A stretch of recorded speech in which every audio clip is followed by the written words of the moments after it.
Have you ever heard of a woman who was abandoned, crippled by a terrible accident, and left with almost nothing, only to claim visits from heaven itself? A woman who said she was healed by the Blessed Virgin Mary, bore the wounds of Christ, survived on the Eucharist and water alone, and spent her nights in prayer while others slept.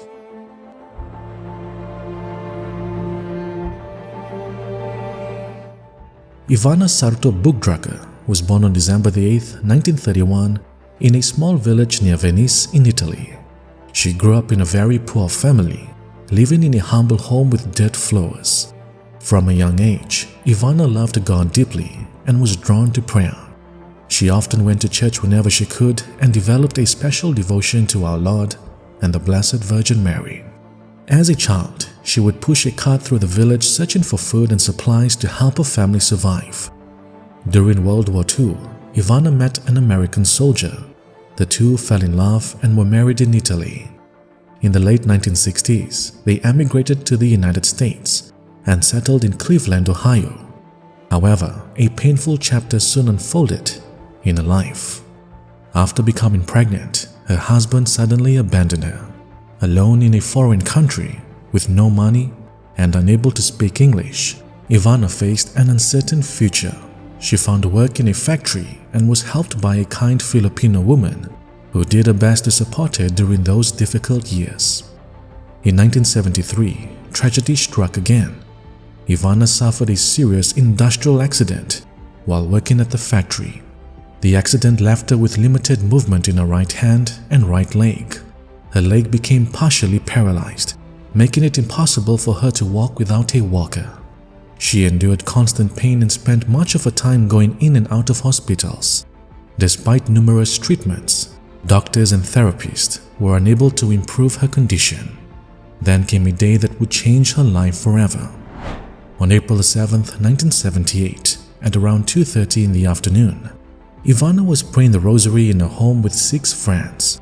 Suddenly, she began gazing upward. To the surprise of everyone present, she struggled to rise from a chair. She nearly fell against the table, but moments later, something astonishing happened. The woman who had relied on a walker stood upright and walked across the room toward a statue of Our Lady of Fatima. Later that same day, Ivana said that the Blessed Virgin Mary appeared to her. She described Our Lady as wearing a light blue dress with a rose at her feet. According to Ivana, the Blessed Mother called her to come closer. Ivana replied that she could not walk. Again, Our Lady asked her to come. It was at that moment, Ivana claimed, that she received the strength to stand and walk. For her, it was a miraculous healing. That very week, Ivana had been scheduled to enter the hospital for a series of operations, including a hip replacement. When she contacted her doctor to cancel the procedures, he reportedly found it difficult to believe. A complete medical examination followed, and a physician was astonished to see that she was now walking. According to Ivana, the doctor considered her recovery miraculous. News of her healing spread throughout the local community and even received media attention. With the permission of the bishop, masses were eventually celebrated in her home.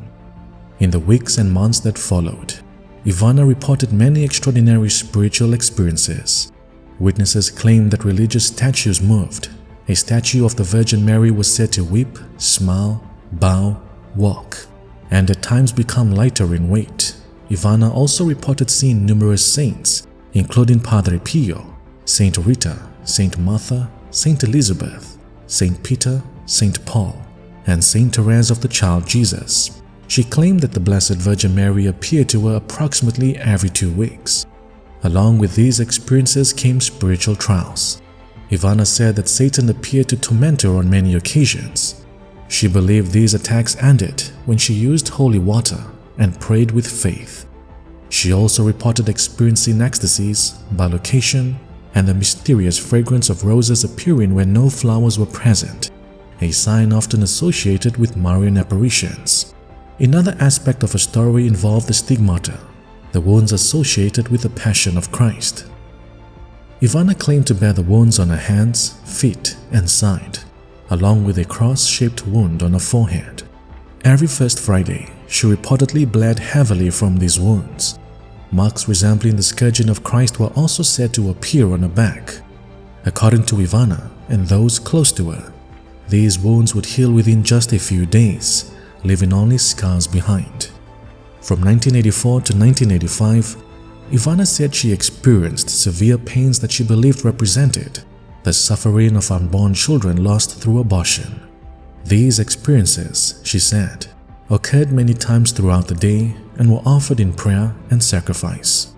One of the most remarkable claims surrounding Ivana was that, following a healing, she no longer slept. Instead, she spent every night praying from midnight until 6 in the morning, without showing signs of exhaustion.